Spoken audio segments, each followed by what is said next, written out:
Great, thanks very much, Mary. And I'm going to keep my slides like that with the thumbnails and things hidden. Hopefully you can see it okay, but it's just so that I can see my other windows and things because we're going to be doing quite a bit of work in Padlet. I'm an advocate for active learning, so we're all going to be actively engaged, hopefully, in this session. So I can't recall, and somebody help me out if you do recall, I saw somebody some months ago referred to the triptych of research methods. And I thought that was an interesting phrase, and for the life of me, I can't remember where it came from. But it struck me that we tend to, and certainly I do in my own practice, tend to get stuck in the same sort of research methods, the very much the familiar ones. So if we look at them, let's see if I go back to the next slide, we've got things like surveys, interviews, and focus groups. So, you know, they're okay, they're fine, they're pretty good.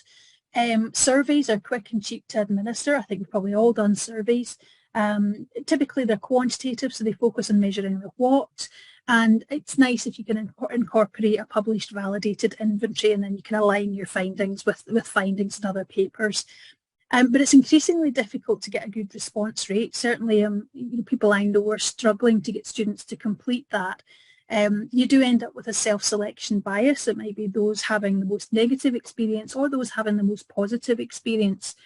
And we know that students experience survey fatigue. So, you know, they're okay, they're pretty good, but, you know, are they everything? And then we've got interviews, which are more participant-centred. They tend to be obviously qualitative, like focus groups, more of a focus on the why rather than the what, trying to understand where people are coming from, their experiences, and they can be structured or unstructured, typically semi-structured. But any of you that have done interviews know that they're time intensive to collect and analyse the data. There's a social desirability bias where people are quite inclined to tell the interviewer what they want to hear. And the interviewer brings their own bias and assumptions. In fact, we could say that for any method, the interviewers or the researchers bring their own bias and assumptions, and that's something to be aware of. Focus groups, again, are more focused on the why, typically semi-structured, but it capitalises on the group dynamics. But as you'll know, it's often difficult to get a good turnout. It's time intensive, but not as much as interviews. And participants might not want to voice opinions in front of others. If you were talking about, for example, you know, students' approach to failure and how they cope with failure when they're trying to study, or, you know, when they're struggling with threshold concepts or something, that might be something that people might not want to talk about. And we know from experience that we get those louder participants who tend to dominate the conversations. In fact, focus groups can turn into quite a rant sometimes. But I'll invite you to put in the chat any other sort of issues that you, so it might be Natalie, I'll ask her, thanks Timothy. Any other problems with those methods, or feel free just to open the mic if you know, you share frustrations about some of these traditional methods.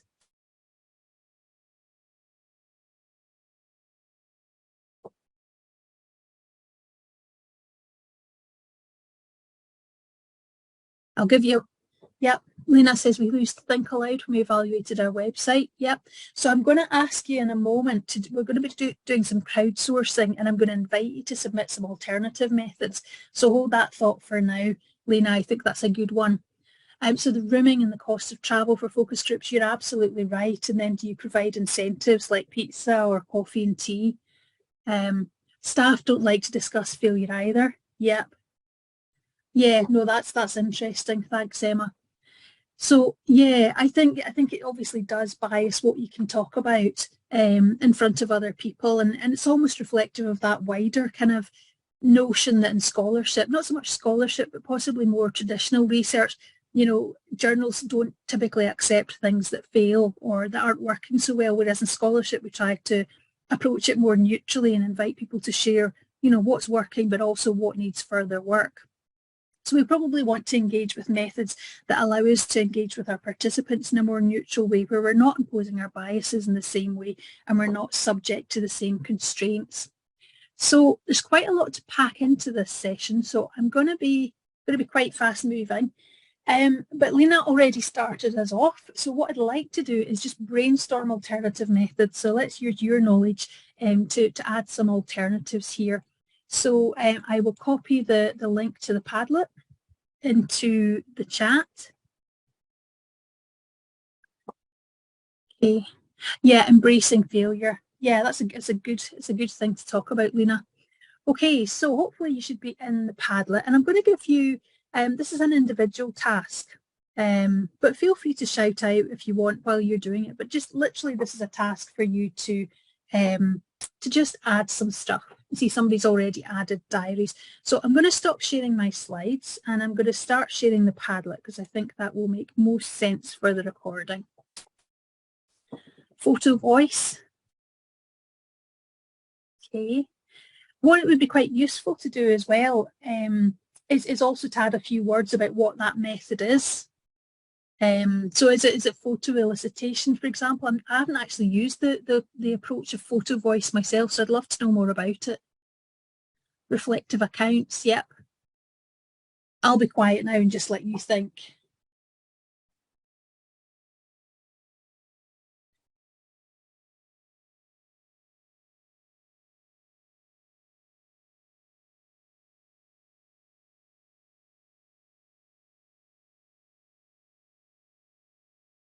Yeah, there's a few people typing, which is great.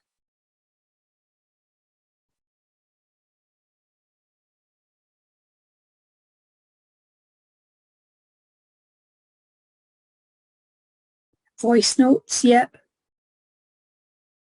So emphasis on voice at the moment. Photos, yep, I do like photo elicitation. So photos to capture the experience, and then you could perhaps use that as part of an interview or a dialogue. What I'm doing now, that's nice. I look forward to hearing more about that. 2 stars and a wish, yep. So that's almost an element of crowdsourcing itself, isn't it? Really like this. And think aloud and infographics. Okay, keep them coming. These are great. We'll spend another 5 minutes on this.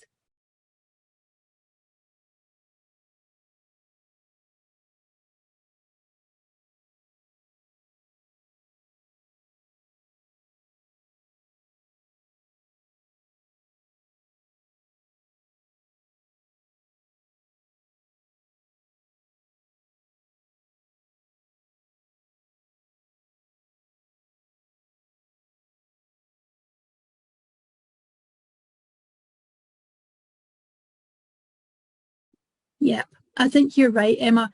I think in terms of defining methods, we don't just jump to methods, do we? We think about what our research question is, and then we think, you know, what is our kind of methodological assumptions? What's our, if you like, and I hate these words, but, you know, we're encouraged to think what's our ontology and our epistemology? How's the world as we know it, and how do we understand the construction of knowledge? You know, are we kind of constructivists or you know, are we realists, interpretivists, etc., critical realist and so forth? So yeah, you've got to get your research questions right, think about your kind of methodological positioning, and then that influences the methods that you use.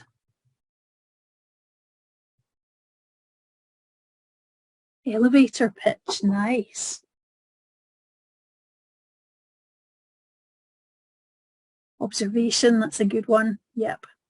And that's a nice one we can do kind of in the classroom. It's easy, especially the face-to-face classroom. We can go in and see what's happening and move around and think about how the environment's influencing our learners and how our learners are kind of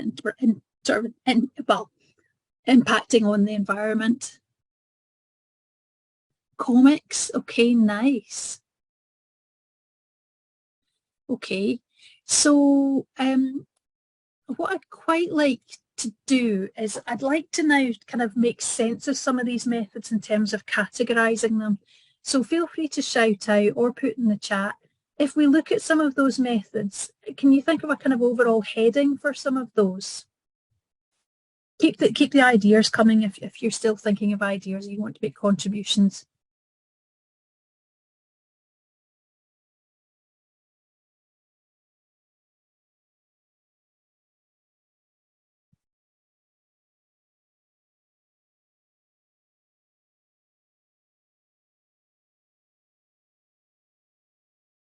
Okay, I think we need more coffee. We need more virtual coffee. But these are all really good suggestions. So I'm going to go with lots of qualitative data collection methods. Yeah, I think these are pretty much all qualitative, aren't they? Although some of them can perhaps be quantified, but you're absolutely right. That's a good observation, Katie. So I think, I mean, some of the things that sort of stand out to me are things like, visual methods. I perhaps might use as a category. Get inside the user's head is a theme for a lot of them. Yes, Lena. So essentially you want to understand what is the learner's perspective. We don't want to impose our own kind of assumptions and meaning on that. So yeah, I think there's visual methods. I might go voice methods. Let's see. Can anybody suggest another one? I'm gonna create these ones, recreate these under here. So we've got ethnography, which I would say is, would you say that was a visual method? We can put it there for now, and if we come up with another category, we can do that. Observation, I would say, which is obviously related to ethnography. Elevator pitch. Now, would that be presentation methods? Oh, voice. Okay, we'll add that to voice then. Okay, elevator pitch. And then I'll invite people to say a few things about some of these. Comics, again, I'm going to put visual. Oh, we've got lots of visuals. Okay, what else have we got? Workshops. I'm not quite sure. Should we have something on participation maybe? Participatory. Okay, and I'll add workshops to that. So what we've done is we're kind of taking your crowdsourcing element. Yeah.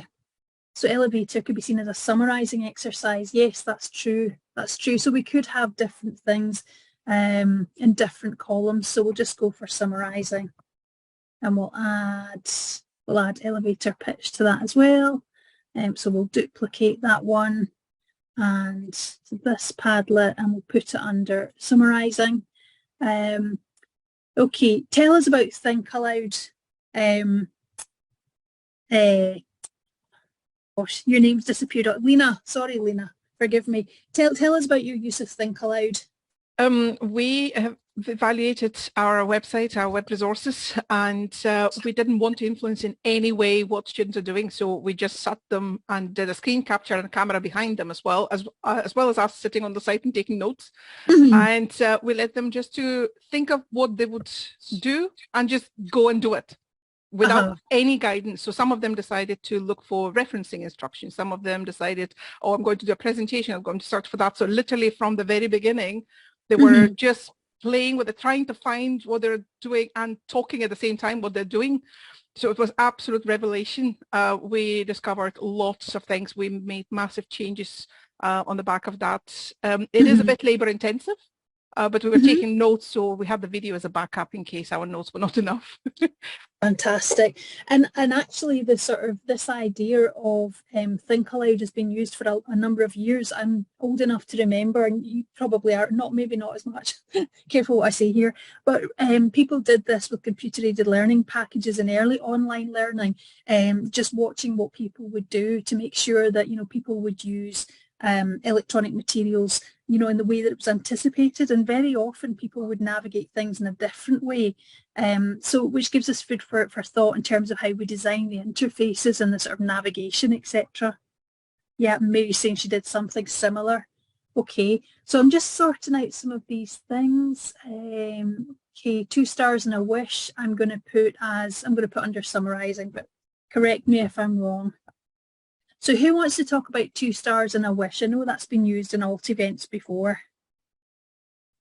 We use 2 stars and a wish for our GTAs. So they don't often get much feedback when they're teaching. So we do it in the lab, and it means that they get when they're working, they have 18 students, so at least they get several different feedback from the students. And we feel it's really valuable because students will say things that we would find difficult to say to our GTAs. One of which was smile more. And I thought the GTA was just didn't like me, and he was very dour-faced. And the students, every single student must have discussed it, and they all wrote smile more on their sheet, and he did. It was like a Oh, wow. different GTA came back, so he was completely unaware, although it felt a bit, you know, I would never have said it to him, but the students did, and it made a big difference. It's, yeah, that's great. Although smiling more, I think, is a bit of a personal one, isn't it? Because, you know, there could be sort of very real reasons why somebody's not, you know, exactly why they're not smiling. They might have stuff going on in their life. It's a personal one. Yeah. Exactly why I didn't give feedback on it, but the students decided. But they, exactly, and yeah, we do listen to our students, but yeah, I think that's a tough one. So I'm going to move the 2 stars and a wish over to crowdsourcing. Lena's correcting me on elevator pitch. Which category would you put it in, Lena? It's more of a voice. It's more of a presentation, quick, sort of snappy. So it's not visual. Oh, okay. And then we've got, I'm going to put text and voice in the same category just for simplicity, but I do like that idea of what I'm doing now. So can somebody share that idea with us?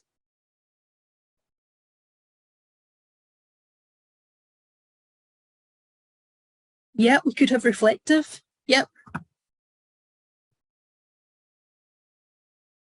That's a good idea. I was the one who put the what I'm doing now in. I read it a while ago. I think it was related to how people were using their personal devices and social media in learning.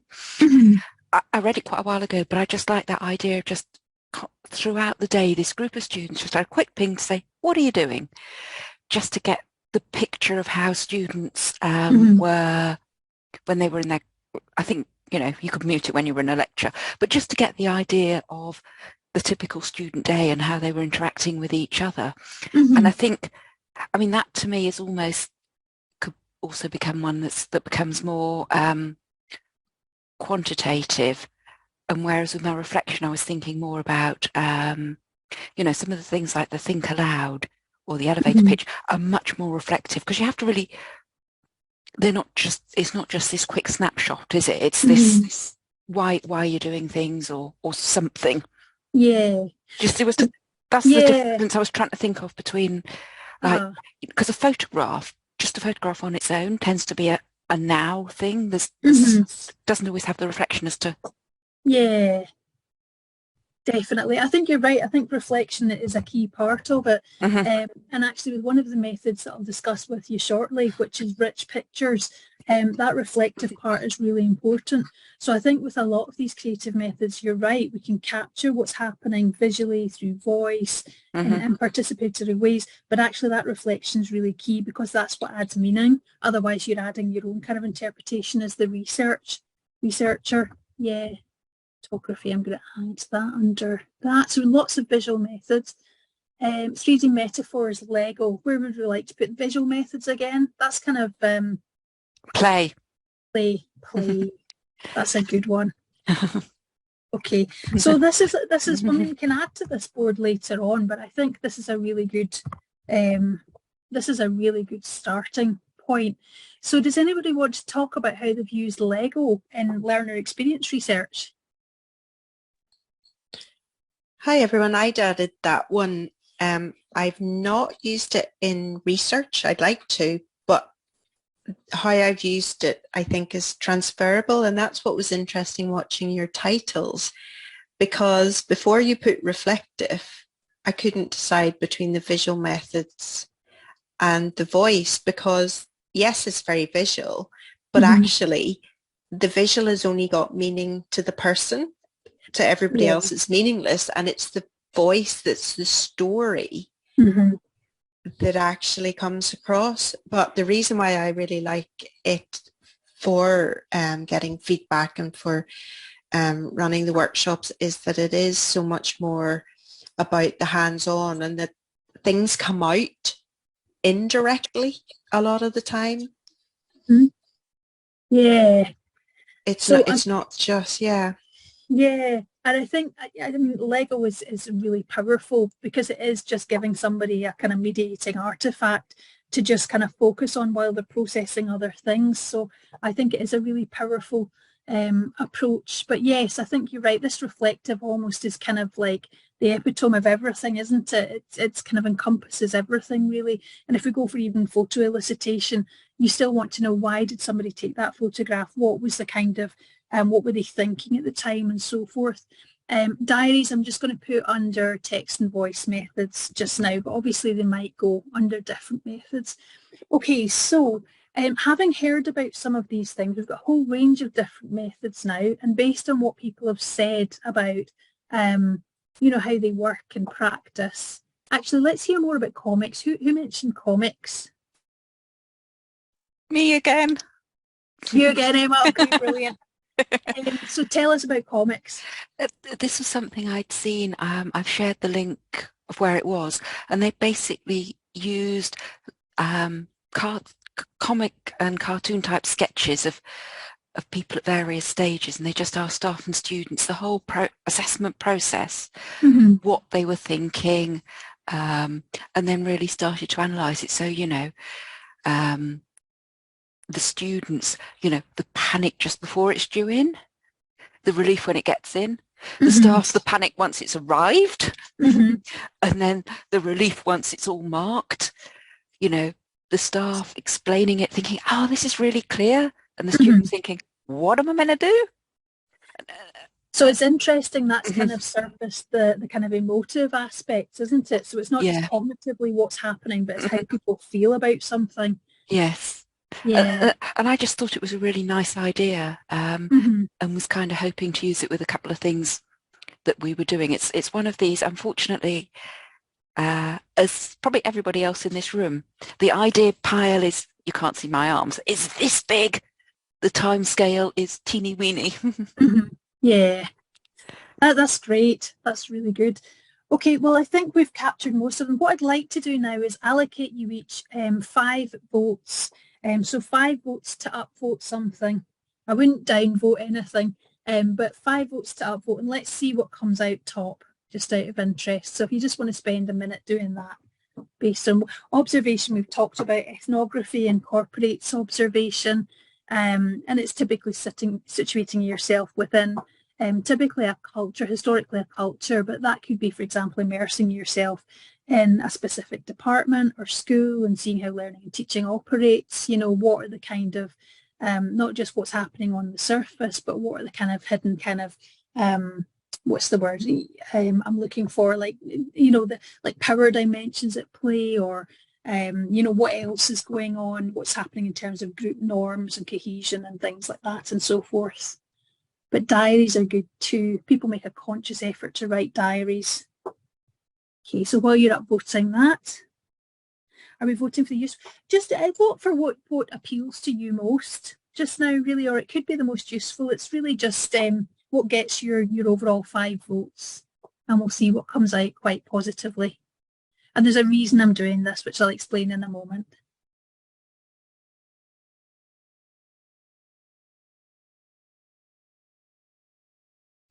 So I'm assuming that I'll give everybody just a few seconds for that. I'm aware of time. And as usual, I want to pack lots into the workshop. So I'm going to look at the figures just now and just do a quick summary. So, 2 stars and a wish. Mary, your 2 stars and a wish is proving to be very, very interesting and useful.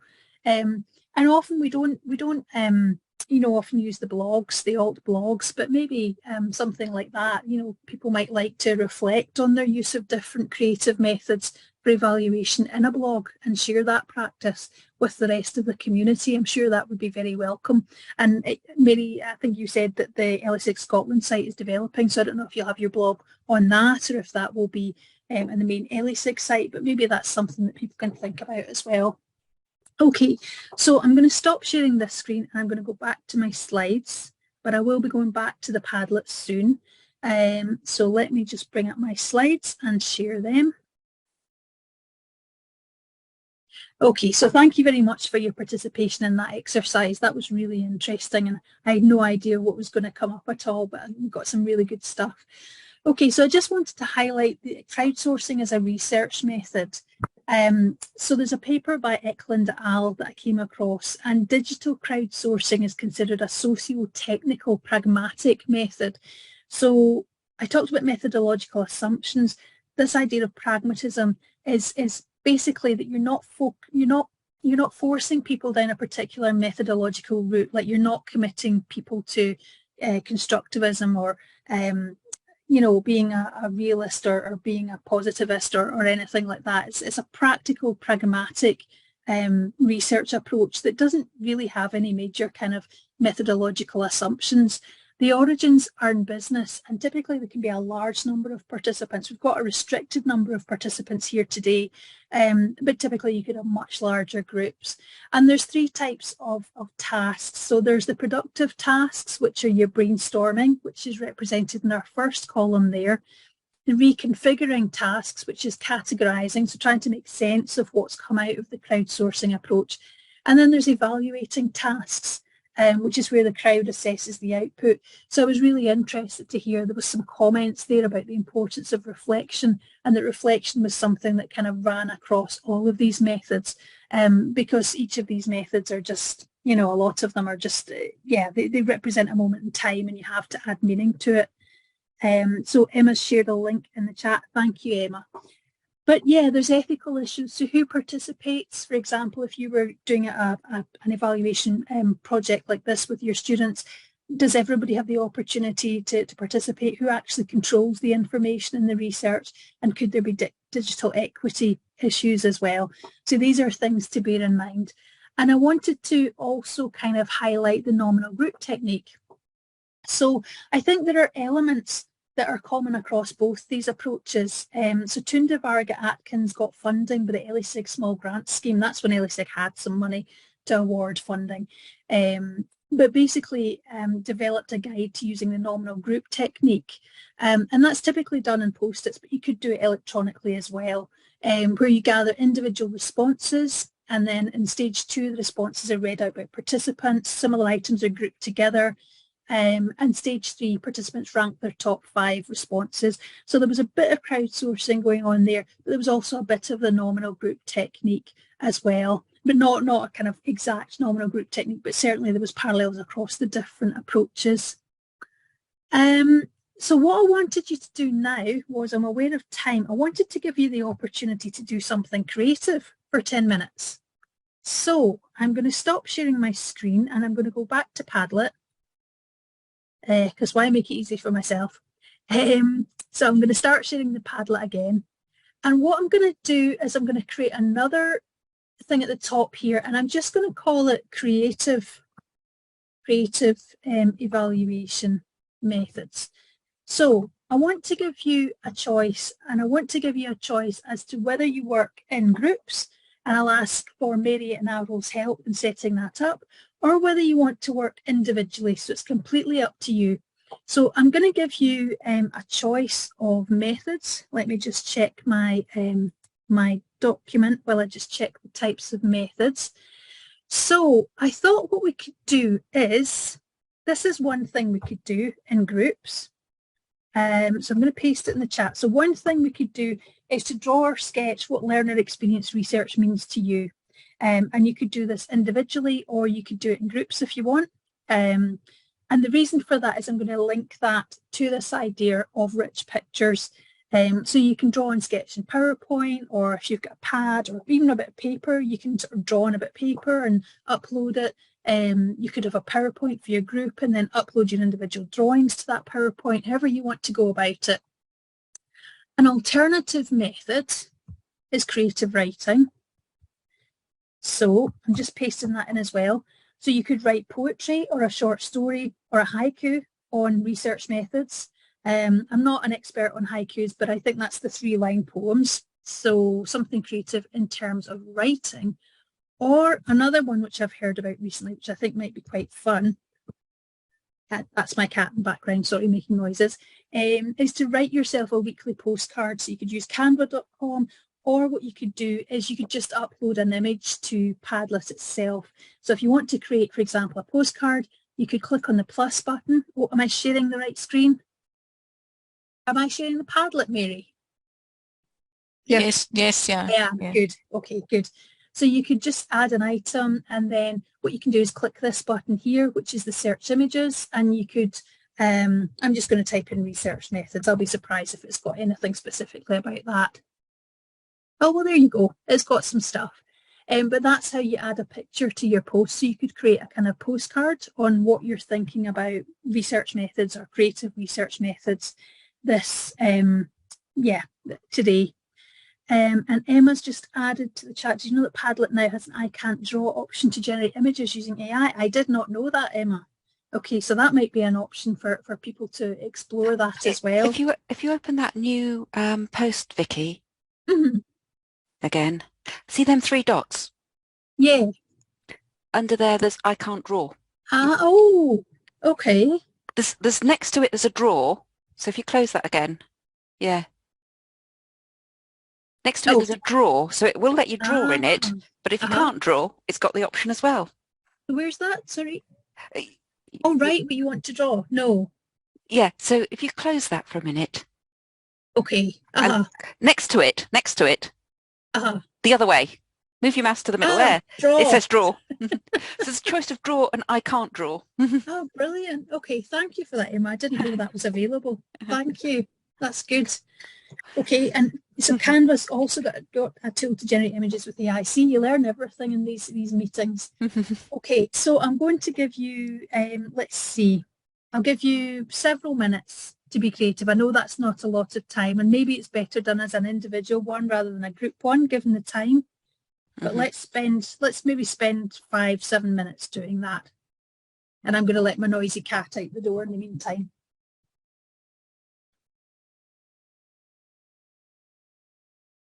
She's the real boss.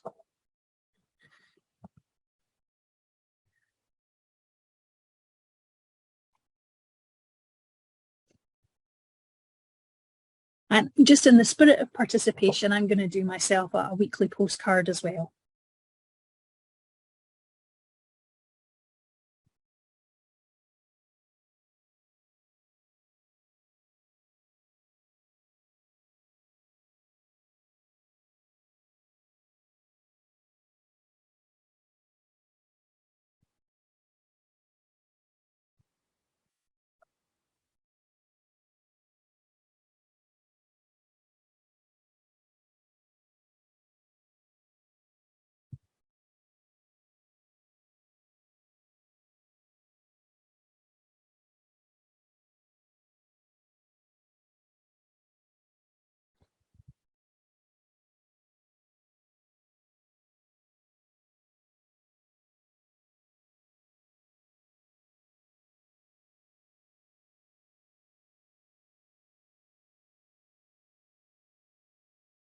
So I've just had a reminder, just somebody's asked, what are we creating? So it's up to you. So you can be quite creative. You can draw something. And Emma showed us how to draw something in Padlet, or you could draw something on a bit of paper and take a photograph of it. You could write a short poem or haiku, or you could write yourself a weekly postcard. So I'm just going to write myself a weekly postcard.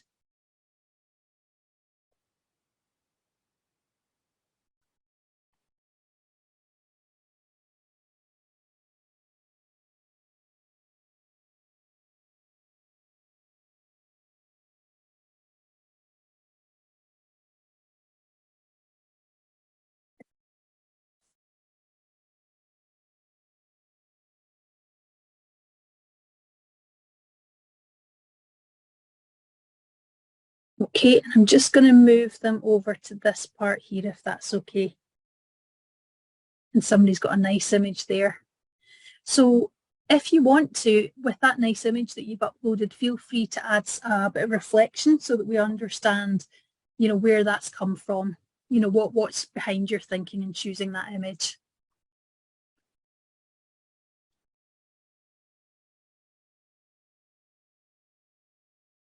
Okay, so following up on bright ideas. So again, I'm going to move that over just to the right-hand side, into the right column. Yep.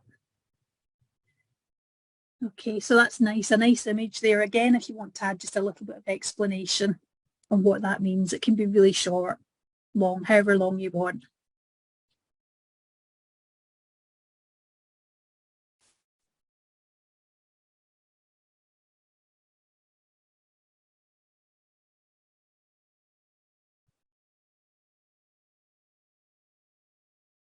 Okay, and forgive me while I drag some of your other posts along just to the right column, just to keep them all together. Images are quite powerful, aren't they? I think that's what's being captured here, really.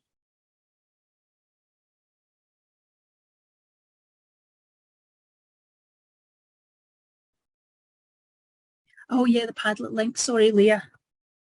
Let me just pop that in the chat.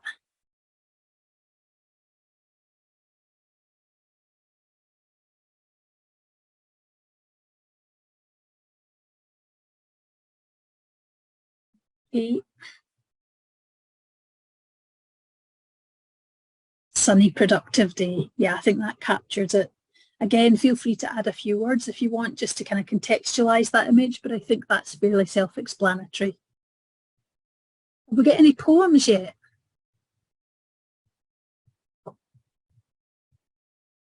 Wow, data ethnography, a room full of robots and humans collaborating. I have to say that one blows my mind a little bit. I think that one needs some unpicking. Does anybody want to talk about that one just now?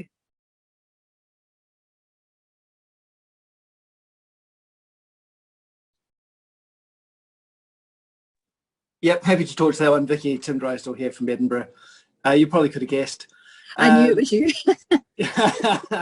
Yeah, not a hard one to figure out. Yeah, and I just really like the idea of us moving away from a surveillance mindset when we're trying to do things with students. It feels like we have a really interesting relationship with our students due to the structure in which the sector operates in. And so when we go to do research with students, it often feels to them, I think, potentially like a business gaining additional financial revenue from the contribution that they add to us.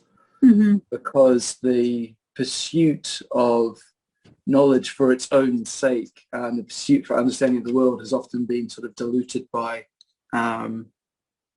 some of the other narratives that are around. And so that image represented a happy state of affairs. And I was reflecting on the tension between the images I came up that looked dystopian and the one that came up that looked nice and happy and friendly, and thought, oh, I like the friendly one. And I wonder how much work we have to do to go from being able to do this kind of thing in a way that comes across as a bit dystopian and bring it into a world that's friendly.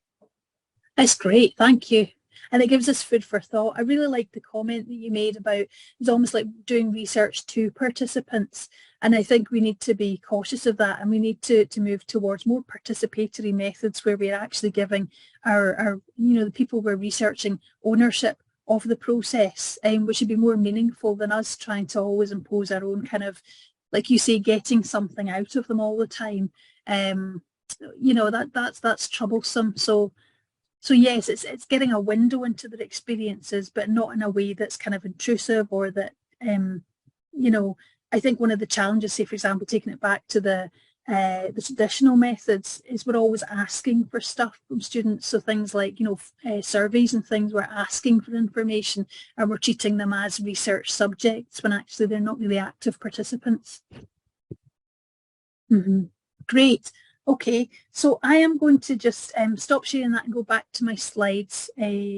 So let me do that, but feel free to keep uploading your ideas and things. It's brilliant. So I will just share my other screen. So it was just really to go through some other methods. So I talked about rich pictures, and I'd hoped to have a photograph of some rich pictures from a project that I was involved in a few years ago with Nick Kapar and colleagues, and that was an approach. It's described in the book by Bell, Berg and Morse, and the references at the end, but it's typically you've got students, they're asked to draw something or be creative. So in our case it was, what do students with disabilities or neurodiversity, what do they want from the new James McCune Smith building? And we had people drawing, what they wanted, like open light spaces, gender neutral toilets, room for wheelchairs to get through and things. So it was very kind of participatory, and people felt they had an input into the process. And like I say, I'm sorry I don't have an image to share with you about that. And unfortunately that was unpublished research, but I think that kind of visual representation of what people are experiencing can be very powerful. But again, the key component of that is not just the images, but it's the interpretation, the presentation, each group's presentation of what they incorporated, which is where they convey the meaning. I just wanted to share with you experience of audio and video diaries. So when I was at the Royal Vet College, Kirsty Magner and I, well, Kirsty mainly, equipped students on clinical placements with some, you know, dictaphones that had video capacities. This would be kind of before or in the early days of smartphones. And people were able to just reflect how are they feeling in that moment. And it was typically at the end of a day after a clinical placement, and it captured all the nuances, like how tired people were, kind of where they were kind of studying. So you see people kind of in their own kind of their home. If you were doing something like that in the context of the pivot online, you could actually see people in their own kind of their own space, going back to these ideas of socio-materiality and things that other researchers have mentioned. So you capture more nuances. It's very much kind of real what's happening. It's a little bit Big Brother. And then did I have another one on there? No, I've summarised the other one. So actually, we've got time for a discussion really, which is good. So we've looked at crowdsourcing. We've done a little bit of nominal group technique in partnership with that. And, you know, we've had a little bit of a play with other creative methods. I did have another slide. Where's it gone? It might be after this one. But let's open up for discussion. Any comments or reflections? One of the things I was going to encourage people to do was just add their thoughts as a kind of evaluation for this. I was going to add a kind of voice evaluation, which is another way to capture audio information, which you can just, again, click on the three dots and you can use the audio recorder, and it gives us, you have to say allow, and I can say, okay, this has been a really interesting day. I've learned about different methods. The participants have given me food for thought and made me question my own assumptions around creative methods and research methods in general. And then I can just obviously record that and upload that, although you have to press the record button to do it. But that's something that you could do as well. But again, there's issues around ethics and being identifiable, and whether this is just for the purposes of evaluating your teaching and making it better, or is it for scholarship? So there's all sorts of ethical considerations. Any comments? Hi.